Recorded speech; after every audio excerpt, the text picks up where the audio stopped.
உங்களுக்கு கல்யாணம் ஆயிடுச்சா? ஆச்சுன்னா தெரியும் அந்த ரிங்குக்கு என்ன வேல்யூன்ட்டு. படம் நல்லா பண்ணியிருக்காங்க. ப்ரோ படம் நல்லா இருக்கு, காமெடியா இருக்கு, ஃப்ரெண்ட்ஸோட பார்க்கலாம் ப்ரோ. நல்லா இருந்துச்சு. ஃபர்ஸ்ட் ஹாஃப் நல்லா இருந்துச்சு, செகண்ட் ஹாஃப் நல்லா இருந்துச்சு. யார் அந்த சீன்ல ரொம்ப பிடிச்சிருக்கு ப்ரோ அந்த சுத்த முடி இருக்காரு, அவர் தான் ப்ரோ பிடிச்சி.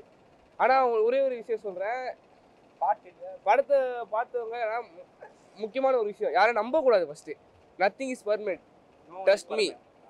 ஃபோன் மாத்திக்கிறாங்க. இது லவ் டுடேலயும் இதேதான் ப்ரோ. லவ் டுடே வந்து வேறு ப்ரோ. ஆனால் இந்த படம் வந்து என்டர்டைன்மெண்ட் நல்லா இருக்கு. படம் பார்க்கலாம், ஃப்ரெண்ட்ஸோட நல்லா காமெடியாக தான் இருக்கு, பார்க்கலாம் ப்ரோ. ஃபஸ்ட்டு 10 நிமிஷம் தான் ப்ரோ கொஞ்சம் போர் அடிக்குது. போக நல்லா இருக்கு ப்ரோ. எல்லாமே லவ் நம்ம என்ன எதிர்பார்த்தோமோ 2ல் எதிர்பார்க்கலாம். அந்த படம் நல்லா இருக்கு. எல்லாமே அதுக்கேற்ற மாதிரி காமெடி உள்ள சஸ்பென்ஸ் எல்லாம் நல்லா பண்ணியிருக்காங்க. எல்லாருமே நல்லா இருக்கு படம். அதான் ப்ரோ நார்மலாக எல்லாமே ரொம்ப ஓவர் ஆக்டிங்கில் ரொம்ப கம்மியாக கரெக்டாக பண்ணியிருக்காங்க. ஆவரேஜாக பண்ணியிருக்காங்க. என்னென்ன படம் நம்ம பார்த்துருக்கோமோ அதை எக்ஸ்பெரிமெண்ட் எல்லாமே இருக்குது. எல்லாமே அதில் இல்லை 10 நிமிஷம் தான் அப்படி இருக்குது. போக அது போக கொஞ்சம் எல்லாம் அந்த ஒரு ரூமில் வரும்போது ஒரு 6 பேர் கூடும்போது கொஞ்சமாக த்ரில்லாகவும் பண்ணியிருக்காங்க, காமெடியும் பண்ணியிருக்காங்க. நல்லா இருக்கு படம்.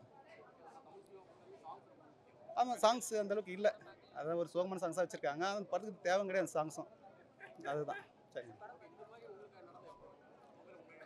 அது உண்மைதான். எதாவது சொல்கிறேன், எல்லா ஃபேமிலியும் நடக்கிற விஷயம் தான் இது. ஒரு ஃபோன் வச்சு தான் எல்லாமே மூவிட்டு எல்லாம் போயிட்டு இருக்கு. இப்போலாம் ஒருத்தர் பர்சன் வந்து மனசில் இப்போலாம் ஃபோன் தானே இருக்குது எல்லாமே. அதான் இதில் காட்டிருக்காங்க. இப்போ நானே இருக்கேன், ஒய்ஃபை ஃபோன் ஊற்றுறேன், என்ன நடக்கும்? இதுதான் நடக்கும். யார் என்ன பண்ணுற போகிறது நேச்சுரலாக காட்டிருக்காங்க. நல்லா இருக்கும் கான்செப்ட். அதான் ஒரே பாட்டு தான் ப்ரோ, ஒரே பாட்டு தான். அதுக்கும் ஸ்லோவாக போயிட்டு முறையில் ரொமான்ஸாக ஒன்றும் இல்லை, இதில் கிடையாது. ஜஸ்ட் ஒரு ஃப்ரெண்ட்ஸ் 4 பேர் இருந்தால் எப்படி இருக்கும், அவங்க ரகசியங்களால் வெளிப்படம் எப்படி இருக்கும், அந்த மாதிரி தான் கான்செப்ட் பண்ணியிருக்காரு. நல்லா இருக்கும் பண்ணியிருக்காங்க. பரவாயில்ல, நல்லா இருக்கும். இல்லை இவர் இப்போலாம் காமன் ஆயிடுச்சு கேன்றது எல்லாமே. அது என்னமோ சொல்லியிருக்காங்க. அது என்ன அதனால தான் ஒருத்தர் விரும்புகிறது தானே எல்லாமே. அது நம்ம எதுவும் சொல்ல முடியாது. அவங்க விருப்பப்படுற 6 எல்லாமே அது எல்லாமே நம்ம எதுக்கு சொல்ல முடியாது. அப்புறம் நல்லா இருக்குது, ஆவரேஜ் தான் இருக்குது. 10க்கு ஒரு 6 போல் நல்லா இருக்கும். நல்லா இருக்கும். சரி, பார்ட்டிக்கு போகிறாங்க. போகும்போது பார்த்தீங்கன்னா அந்த ஃபோன் இருக்குது. திடீர்னு வந்து ஒரு சின்ன கேம் விளாட்லான்னு சொல்லிட்டு ஃபோனை எல்லாருமே ஸ்பீக்கர் ஃபோனில் ஆன் பண்ணி வைங்க, என்னென்ன நடக்குதுன்னு பார்க்கலான்னு பார்த்தா குண்டக்க மட்டக்க எப்போவுமே யார் ஓப்பன் பண்ணுவா? கப்பலுக்குள்ள எல்லா இடத்துலையும் பிரச்சனை. அந்த பிரச்சனையெல்லாம் எப்படி சால்வ் பண்ணுறாங்கன்னு தான் கதையை பொறுத்தவரை ரொம்ப சூப்பரான கதை தான். அந்த ஸ்க்ரீன் பிளே வந்து பார்த்தீங்கன்னா கொஞ்சம் கிரிப்பிங் இல்லாதனால படம் ஏனோ தானோன்னு போகுது. ஒரு தடவை பார்க்கலாம், அவ்வளோதான் சொல்ல முடியும். மியூசிக் நல்லா ஒர்க் அவுட் ஆகிருக்கு. பிரசன்னா, அர்ஜுனன், சாக்ஷி அகர்வால், சஹானா எல்லாருமே நல்லா நடிச்சிருக்காங்க. மியூசிக் கூட ஓரளவு ஒர்க் அவுட் ஆகிருக்கு. சாங்ஸ் அந்தளவுக்கு ஒன்றும் இதாகல. காமெடின்னு சொல்லிட்டு பண்ணுறாங்க, எந்த காமெடியும் இல்லை. டேனி வந்து நல்லா நடிச்சிருக்காப்புல. 1 ஹவர் வந்து பார்த்தீங்கன்னா ஒரு டைனிங் டேபிளே வச்சு ப்ளே பண்ணியிருப்பாங்க. கொஞ்சம் நல்லா. ஆனால் எல்லாருக்குமே ஒரு சின்ன ஸ்பேஸ். நம்மளுக்கே தெரியும் அடுத்து இவளுக்கு ஃபோன் வரப்போகுது, இவளுக்கு ஃபோன் வரப்போகுது, என்ன பிரச்சனை பார்த்தோம்னா ஒரு மாதிரியே ட்விஸ்ட் அடித்து ஒரு மாதிரியே முடிச்சிருக்காங்க. பட் என்ன சொல்கிறாங்கன்னா, வாழ்க்கையில் ஒருத்தருக்கு ஒரு சீக்ரெட் இருக்கும். அந்த சீக்ரெட்டை வந்து ஒரு நல்லதுக்காண்டி மறைச்சோம்னா ஹாப்பியாக இருக்கலாம். சும்மா எல்லா சீக்ரெட்டையும் ஓப்பன் பண்ணோம்னா கஷ்டம்னு சொல்லிட்டு நீங்கள் அதாவது ஒய்ஃப் நல்லா இருக்கணுங்கிறதுக்காண்டி ஒரு சீக்ரெட்டை மறைக்கிறதுல தப்பு இல்லைங்கிற மாதிரி இந்த படத்தை முடிச்சிருக்காங்க. அதுதான் சொல்ல வந்த விஷயம். ஓரளவு ஒரு தடவை பார்க்கலாம். படம் ரிங் ஆக்சுவலி வந்து பார்க்கும்போது லவ் டுடே பீட் பண்ணும் கன்ஃபார்மாக அப்படின்னு சொல்ல முடியாதுங்க. அப்படிதான் நானும் சொல்லணும்னு ஆசைப்பட்டு தான் படத்துக்கு டிக்கெட் வாங்கிலாம் உள்ளே போனேன். பட் அந்த அளவுக்கு சொல்கிற மாதிரி எதுவுமே இல்லை படத்தில், அதுதான் உண்மை. ஏன்னா டேனியல் அவரோட காமெடியை தவிர அந்த படத்தில் ரொம்ப ஸ்ட்ராங்கான ஒரு சில விஷயங்கள் இருக்கா, ரொம்ப எஃபெக்டிவாக போதா, அடுத்தடுத்து என்ன நடக்க போகுது அப்படிங்கிற ஒரு எதிர்பார்ப்பு எதுவுமே இல்லாத மாதிரி இருந்தது. ஒருவேளை லவ் டுடேயை ஃபேஸ் பண்ணி இருக்கிறதுனால அப்படி இருக்கா என்னமோ அப்படிங்கிற ஒரு டவுட் இருக்குது. அவங்களோட ஆக்டிங் நல்லா தான் இருந்தது. ஆக்சுவலி இந்த படத்தில் வந்து நான் எல்லாரோட ஆக்டிங்கும் குறை சொல்ல மாட்டேன். ஏன்னா எல்லாருமே ரொம்ப நல்லாவே நடிச்சிருந்தாங்க. அதனால தான் உட்காரவே முடிஞ்சிச்சு, இல்லைன்னா எந்திச்சு வந்திருப்போம். ஏன்னா கதையில் ஒன்றுமே இல்லை அப்படிங்கிற மாதிரி இருந்தது. ஜஸ்ட்டு அந்த ஒரு ஃபோன் வர்றதா இருக்கட்டும், இல்லை ஒரு எஸ்எம்எஸ் வர்றதா இருக்கட்டும், இன்னும் கொஞ்சம் ஸ்ட்ராங்காக கொடுத்துருக்கலாமோ அப்படிங்கிற மாதிரி தோணுச்சு. அதெல்லாம் ரொம்ப கம்மியாக இருக்கிற மாதிரி ஏனோ தானோன்னு கொடுத்த மாதிரி இருந்தது. லாஸ்ட்டாக வந்து கிளைமேக்ஸுமே பார்த்திங்கன்னா கிளைமேக்ஸுக்கு முன்னாடி ஈஸியாக அந்த பிரச்சனையை சால்வ் பண்ணிடுறாங்க. அவ்வளோ ஈஸியாலாம் யாரும் சால்வ் பண்ண முடியாது அப்படிங்கிறது தான் ரியாலிட்டி.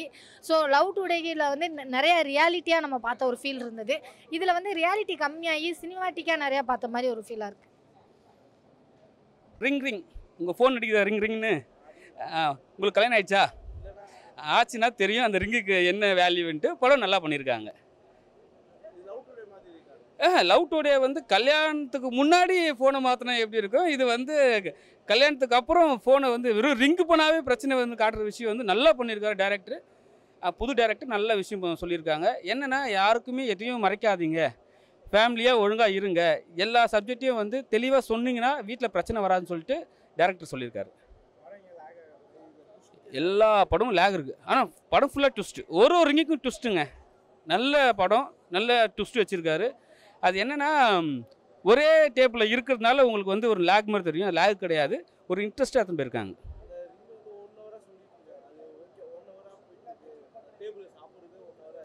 அதுதாங்க ஸ்டோரியே. ஏங்க நம்ம இங்கிலீஷ் படம்லாம் பார்த்துருக்கோம், ஒரே ஒரு வீட்டுக்குள்ளே ஒரே ரூமுக்குள்ளே ஸ்க்ரீன் ப்ளே பண்ணியிருப்பாங்க. இது 8 பேர் இருக்காங்க, அத்தனை பேருக்கும் ஒரு ஸ்க்ரீன் ப்ளே பண்ணியிருக்காங்க. பெரிய விஷயம், நல்லா பண்ணியிருக்காங்க. ரிங் படம் பார்த்துட்டு வரேன். படம் பார்த்தீங்கன்னா அந்த லவ் டுடே ஓட கான்செப்ட் அப்படியே ரீக்ரியேட் பண்ண ட்ரை பண்ணியிருக்காங்க. லவ் டுடேவோட கான்செப்ட் அப்படியே ரீக்ரியேட் பண்ண ட்ரை பண்ணியிருக்காங்க. பட் என்னன்னா பிரதீப் வந்து ஒரு 99% அந்த ஆங்கிளில் என்னென்ன காமிக்க முடியுமோ எல்லா விஷயத்த வந்து அவர் ஏற்கனவே வந்து காமிச்சிட்டாரு. அதுவும் வந்து மக்கள்கிட்ட போய் ரீச் ஆயிடுச்சு. ஸோ அதே கான்செப்ட் நீங்கள் திரும்ப பண்ணணுன்னா அதை தாண்டி ஏதாவது ஒரு விஷயம் பண்ணிங்கன்னா தான் வந்து ஆடியன்ஸ் ரீச் ஆகும். பட் அவர் பண்ணதுலேயே ஒரு 20-25% அந்த படத்தில் வந்து பண்ணியிருக்காங்க. இப்போ ஓப்பனிங் பார்த்தீங்கன்னு வச்சுங்களேன், ஒரு 3 பேரோட கேரக்டரைசேஷன் காமிக்கிறாங்க. 3 பேருமே ஒரே மாதிரி கேரக்டரைசேஷன் காமிக்கிறாங்க. ஸோ வேறு கேரக்டரைசேஷன் காமிச்சிங்கன்னா தான் ஒரு டிஃப்ரென்ஸ் தெரியும். இது ஒரே மாதிரி கேரக்டரைசேஷன் காமிக்கும் போது அங்கேயே வந்து படம் வந்து உட்காந்துருச்சு. அப்புறம் பார்த்திங்கன்னா ஒரு ரவுண்ட் டேபிளில் வந்து ஒரு 4 கப்பிள்ஸ் உட்காந்துருக்காங்க. அங்கே வந்து அவங்களுக்கு வர ஃபோன் கால்ஸோ மெசேஜோ எதுனாலுமே ஓப்பனாக எல்லாருக்குமே ஷேர் பண்ணணும்னு சொல்லிட்டு அவங்க உட்காந்துருக்காங்க. அதில் வச்ச சீன்ஸ் எதுவுமே பெருசாக புதுசாக இல்லை, பெருசாக இன்ட்ரெஸ்டிங்காக இல்லை.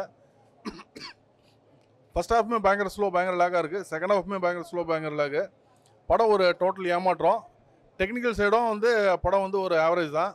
ஆக்டிங் வைஸும் வந்து சும்மா அந்த நோன் ஆர்டிஸ்ட் மாத்திரம் அவங்க டயலாக் வந்து டெலிவரி வந்து கொஞ்சம் நார்மலாக பேசியிருக்காங்க. மற்ற ஆக்டர்ஸ் எல்லாம் கொஞ்சம் ஆக்டிங் ரொம்ப பிலோ பாராக தான் இருந்துச்சு.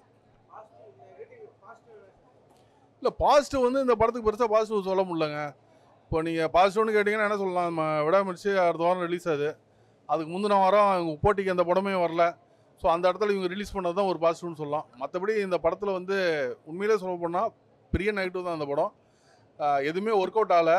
ஃபர்ஸ்ட் ஆஃப் ஆல் அவங்க செலக்ட் பண்ண கதையே சரியில்லை. ஏன்னா ஏற்கனவே தமிழில் வந்து ஹிட்டான ஒரு கதை, அது ஒரு யூனிக்கான ஒரு கதை வந்து ஹிட் ஆகும்போது அதே கதையை நீங்கள் திரும்ப வைக்கும் போது ரொம்ப ரொம்ப கஷ்டம். இவங்க இந்த கதையை செலக்ட் பண்ணிடக்கூடாது, அதான் வந்து மிகப்பெரிய மைனஸு. நீங்கள் செலக்ட் பண்ணிட்டீங்கன்னா அதை வந்து வேறு ரேஞ்சில் பண்ணணும். இவங்களால வந்து அந்த படத்துக்கு பக்கத்தில் கூட இவங்களால டச் பண்ண முடியல.